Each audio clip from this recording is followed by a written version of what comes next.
आघात. लेखिका प्रिया उंबरकर. वाचक स्वर सिद्धी गायकर.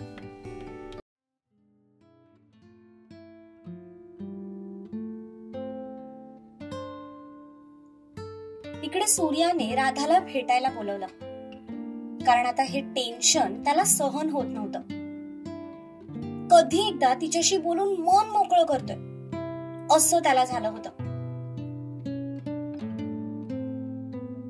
काय झालं? तू मला इतकं अर्जंट का बोलावून घेतलंस? कारण मला तुला काहीतरी सांगायचंय. मग ते तर तू फोनवर सुद्धा सांगू शकत होतास, किंवा मग माझं कॉलेज सुटल्यानंतर पण आपण बोलू शकत होतो. नाही, तोपर्यंत टेन्शन घेऊन घेऊन डोक्याचा भुगा झाला असता माझ्या. त्यापेक्षा एकदाच सांगूनच टाकतो. सूर्या, काय झालंय? घरी सगळं ठीक आहे ना? हो, घरी सगळं ठीक आहे. पण आता पण काय? हे बघ, तू विनाकारण सस्पेन्स ठेवू नकोस. जे काही असेल ते सांगून टाक बरं. आता मलाही भीती वाटू लागलीये. सूर्याने एक दीर्घ श्वास घेतला आणि तिला सगळं सांगायला सुरुवात केली. पण जसं जसं ती ऐकत होती तसं तसं तिच्या चेहऱ्यावरचे हावभाव बदलत होते. आमची माई सापडले राधा. त्या मृत्युंजयने तिला इतकी वर्ष कैद करून ठेवलं होतं. पण राधा अजूनही शॉक बसल्यासारखी नुसती बसून होती, कारण तिचा तिच्या कानांवर विश्वासच बसत नव्हता. ही गोष्ट विश्वास ठेवण्यासारखी नव्हतीच मुळी. बापरे, किती शॉकिंग आहे हे सगळं. हो, पण आता हे सगळं ठीक झालंय. आता टेन्शन फक्त एकाच गोष्टीचं उरलंय, ते म्हणजे तुझे बाबा. हे सगळं ऐकल्यानंतर ते कसे रिॲक्ट करतील याचं मला टेन्शन आलंय. ते आपल्या लग्नाला नकार तर देणार नाहीयेत ना? मला नाही माहित की बाबा कसे रिॲक्ट करतील, पण माझा जीजू आणि ताईवर पूर्ण विश्वास आहे. ते बाबांना नक्की समजावतील. विश्वास तर मलाही आहे ग, पण तुझे बाबा म्हणजे एक अजब रसायन आहे. त्यांच्या डोक्यात कधी काय येईल सांगता येत नाही. आय मीन, ते थोडेसे हट्टी स्वभावाचे आहेत ना, त्यामुळे थोडं टेन्शन आलंय. डोंट वरी सूर्या, सगळं ठीक होईल.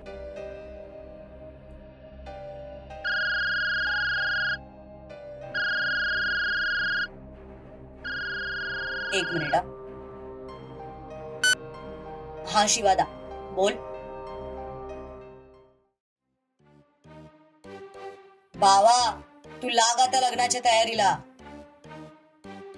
काय तयारीला लाग? इथे अजून दिवाकर मामांना सगळं कळायचं बाकी आहे. अरे आता त्या कंदील मामाला सगळं कळालं तरी तो काही करू शकणार नाही. तू बिनधास्त राहा. शिवादा, मला सांग, आता काय कांड करून आलायस तू? सध्या कुठलीही रिस्क घेण्याच्या तो मनस्थितीत नव्हता. काही कांड केलं नाही रे सूर्या. उलट तुझा लोड कमी करून आलोय मी.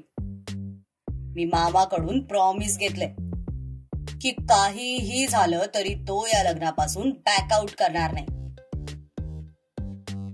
काय? हो. अरे शिवादा, तू काय दिवसा ढवळ्या टाकलीयस का? मामा काय वेडे झाले तुला असं प्रॉमिस द्यायला? वेडे नाही रे, ते अति शहाणेत. म्हणून तर मी त्यांच्याकडून प्रॉमिस घेतलंय. आता तुमच्या दोघांचं लग्न होणार म्हणजे होणार.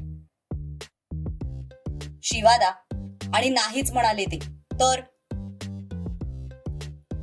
तर मी सुद्धा तारा बरोबर लग्न करणार नाही. शिवादा, तुझा हा कॉन्फिडन्स बघून मला अजून टेन्शन आलंय बघ. असं कसं मामाने तुला प्रॉमिस दिलं रे? आणि मुळातच तू मामाला भेटलास कधी? अशीच रे, रस्त्यात योगायोगाने आमची भेट झाली. आम्ही मस्त चहा पीत बोलत बसलो होतो. तेव्हाच मी मामाकडून प्रॉमिस घेतलं आणि त्यांनी पण स्वखुशीने माझ्या हातावर हात ठेवून मला प्रॉमिस दिलं. आपण त्यांना जितके वाईट समजतो ना तितके नाहीयेत ते. चांगलेत बिचारे. बिचारे. आणि ते तुला कळतंय ना शिवादा तू काय बोलतोयस? हो मग आजच साक्षात्कार झालाय मला की त्यांना आपण खूप वाईट समजत होतो. आम्ही तर सगळी दुश्मनी संपवून आज फ्रेंडशिप पण केलीये. फ्रेंडशिप आणि तेही मामा सोबत. शिवादा मला सांग, तू सकाळी सकाळी टाकली तर नाही येणार रे? अरे सकाळी सकाळी प्यायला मी काय तुला वेडा वाटलो? आणि मी खरं तेच बोलतोय सूर्या, तुझ्या बुटाची शपथ. हा काय? बर ठीक आहे, चल मी नंतर बोलतो. बाय. हा चल बाय.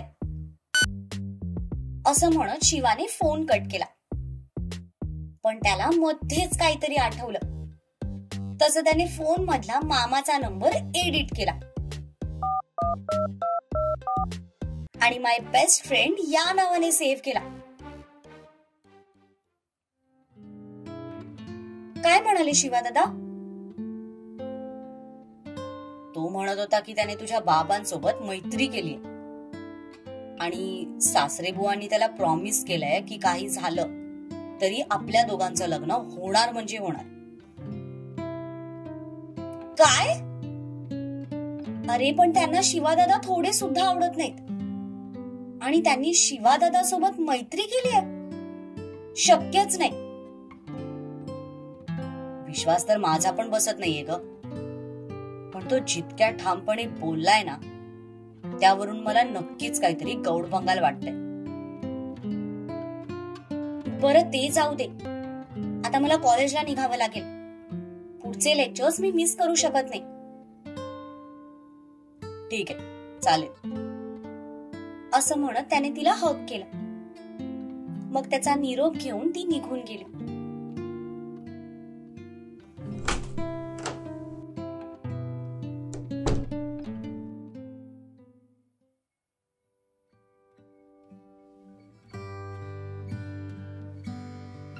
इकडे निंबाळकरांच्या घरी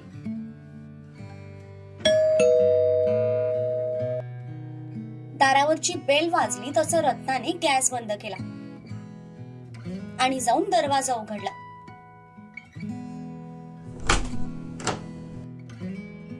दारात दुर्वाला बघताच त्यांच्या चेहऱ्यावर आनंद पसरला. आई असं म्हणत तिने त्यांना मिठी मारली. काय ग दुर्वा, अशी अचानक? का ग, यायला नको होतं का? अगं तसं नाही ग, ये ना आत ये. आई माझ्यासोबत अजून कोणीतरी आलंय. कोण आलंय? रत्नाने विचारलं. तसं मागे उभ्या असलेल्या सत्यजितकडे त्यांनी पाहिलं. त्याने गाडीचा दरवाजा उघडला तसं रत्ना उत्सुकतेने पाहू लागल्या.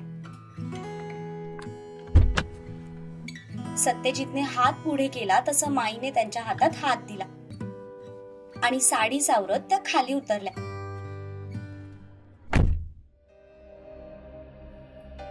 पण रत्नाने माईच्या चेहऱ्याकडे पाहिलं तसं त्यांना खूप मोठा धक्का बसला.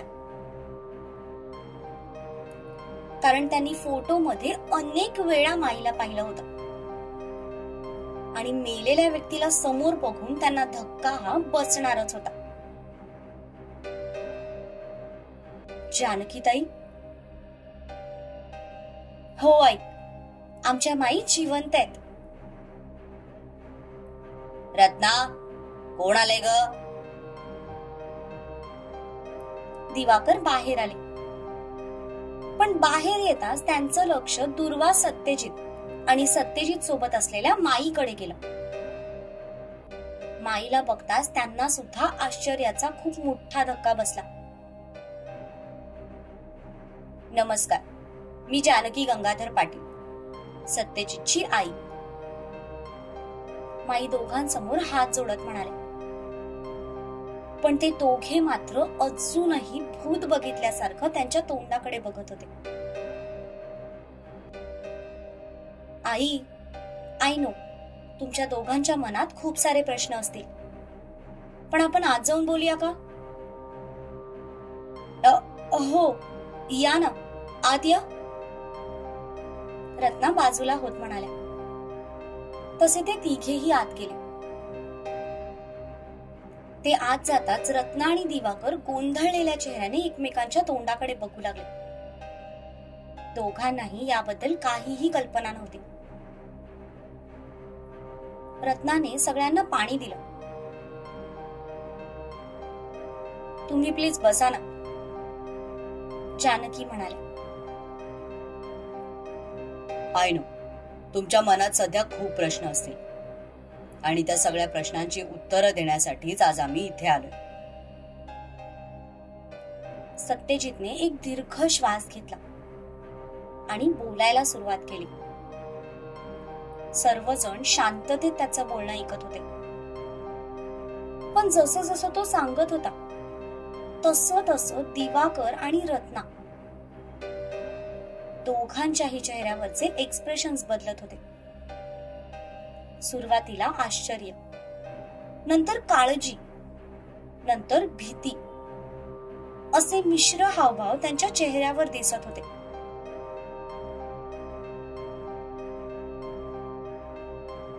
तर हे सगळं असं झालंय आणि इतक्या वर्षानंतर का होईना आम्हाला आमची माई परत मिळाली.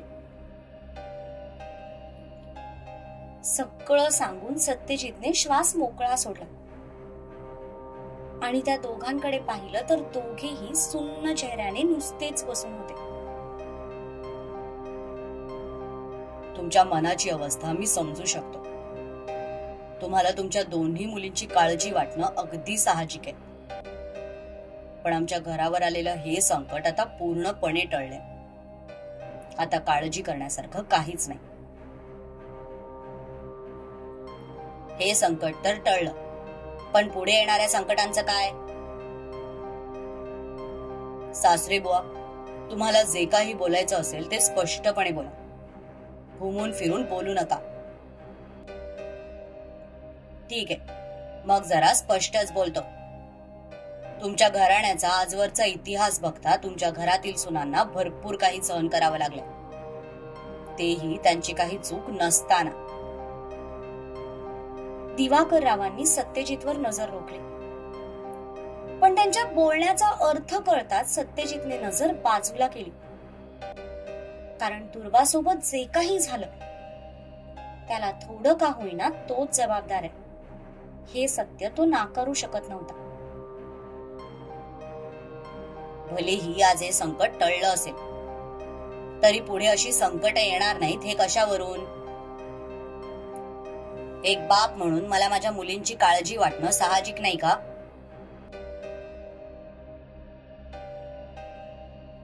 नक्कीच तुम्हाला त्यांची काळजी वाटणं साहजिक आहे दादा, पण येणारी संकट ही फक्त पाटील घराण्यातल्या सुनांवरच येतात असं काही नाही ना. या जगात श्वास घेणाऱ्या प्रत्येक व्यक्तीवर कमी जास्त प्रमाणात संकट येतच असतात. असा एकही व्यक्ती नाही ज्याच्यावर आजपर्यंत कोणतंही संकट आलं नाही. म्हणून काही कोणी जगणं सोडून देतं का? हे बघा दादा, तुम्हाला तुमच्या मुलींची काळजी वाटणं साहजिक आहे, पण त्या काळजीपोटी तुम्ही मुलांचं सुख हिरावून घेऊ नका. मोठ्या मनाने सूर्या आणि राधाच्या लग्नाला होकार द्या.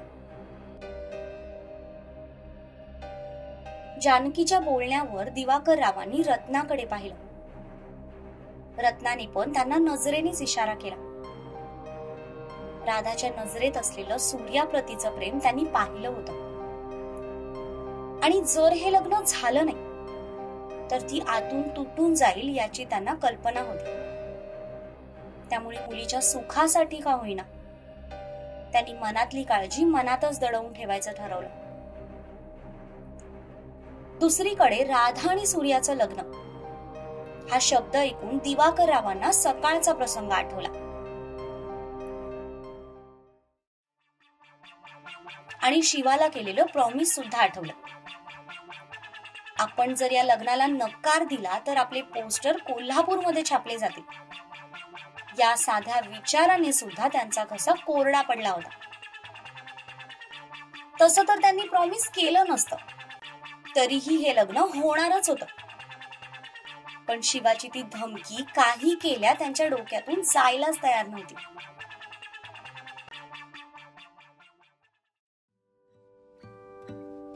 ठीक आहे, आमचा या लग्नाला होकार आहे. दिवाकर रावांच्या बोलण्यावर सगळ्यांचे चेहरे आनंदाने चमकले, खास करून सत्य आणि दुर्वाचे. आता आलाच आहात तर जेवण करूनच जा, रत्ना म्हणाल्या. अहो नाही, आम्ही फक्त भेटायला म्हणून आलो होतो. जेवायला नंतर कधीतरी येऊ. माई नाहीच म्हणत होत्या, पण रत्नाच्या खूप आग्रह करण्यामुळे त्यांचा नाईलाज झाला.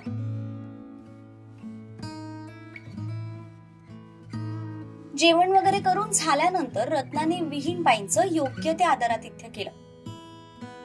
मग दोघांचा निरोप घेऊन ते तिथून निघून गेले.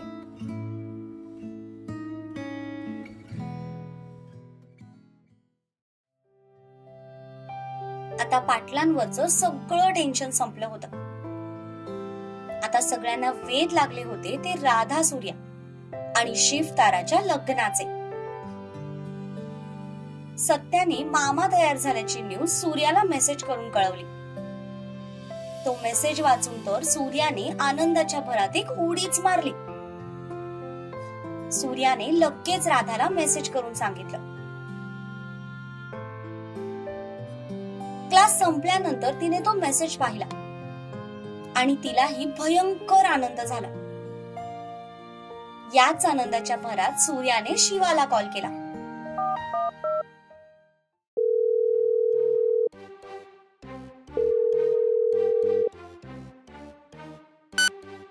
हॅलो.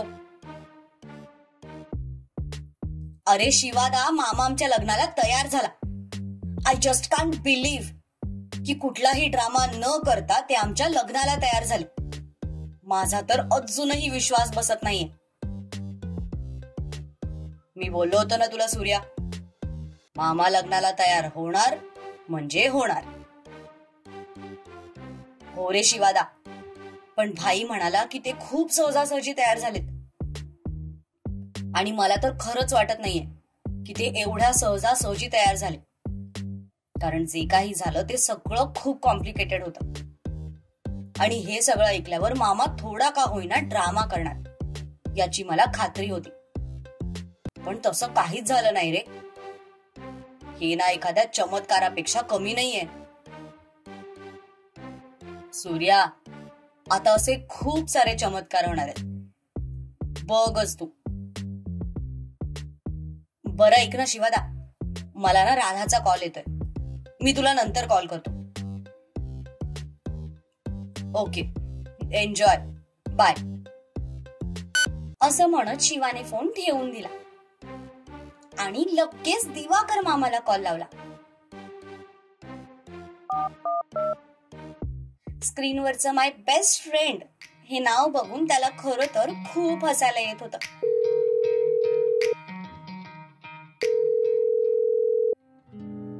इकडे दिवाकर आणि रत्ना झालेल्या प्रकाराबद्दल डिस्कस करत होते. तितक्यात त्यांच्या मोबाईलची रिंग वाजली. स्क्रीनवर शिवराज पाटील नाव बघून मामांच्या कपाळावर आठ्या पसरल्या.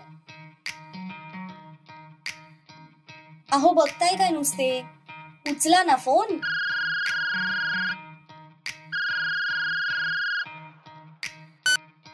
हॅलो. हॅलो बिडीवाले मामा. उप्स, सॉरी हा, मला दिवाकर मामा म्हणायचं होतं. कामाचं बोला. हा, तर मला तुम्हाला थँक्यू म्हणायचं होतं. कशाबद्दल?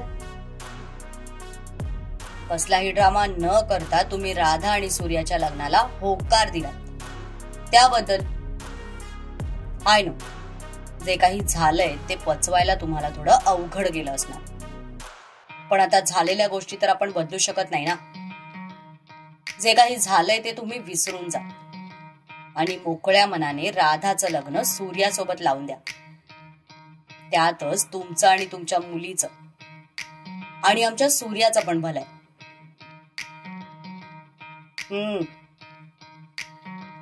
दिवाकर राव समोर रत्न असल्यामुळे फार काही बोलू शकत नव्हते. बरं मामा, मी काय म्हणतो, तुमच्याजवळ डायरी आणि पेन आहे का हो? ते आणि कशाला? अहो, असं काय करताय? राधा आणि सूर्याचं लग्न ठरलंय म्हटल्यावर पुढची बोलणी करायला नको? आता कोणती बोलणी बाकी आहे? घ्या, महत्वाची बोलणी तर अजून झालीच नाही आणि तुम्ही म्हणताय आता कोणती बोलणी बाकी आहे? अहो, लहान भावाचं लग्न आहे माझ्या.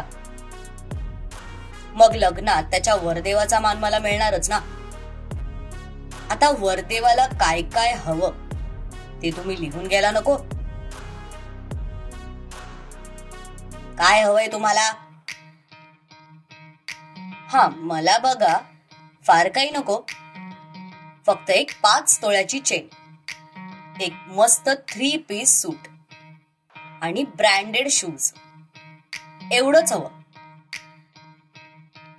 5 तोळ्याची चेन? हो, तसं तर मी 10 तोळ्याच्या चेनच्या स्वप्न बघितली होती, पण तुमची परिस्थिती बघता अर्धे कट केले. जमेल ना एवढं? हो हो, जमेल की. मुलाच्या काही अटी असतील तर त्याही सांगा. आम्ही हुंडा वगैरे किती घेणार ते पण आता सांगूनच टाका. नाही हो, देवाने आम्हाला आधीच भरपूर दिलंय, त्यामुळे आम्हाला काही हुंड्याची अपेक्षा नाही. हा, फक्त तेवढी तुमची गावाकडची जमीन मुलाच्या नावे झाली तर बरी होईल. म्हणजे कसं, तुम्हाला मुलीच्या भविष्याचं काही टेन्शन राहणार नाही. तोंड बघा आरशात, मी करतोय जमीन तुमच्या नावावर, फुकटे कुठले. असं म्हणत दिवाकर रावांनी रागातच फोन कट केला. पण इकडे शिवा मात्र पोट धरून हसायला लागला.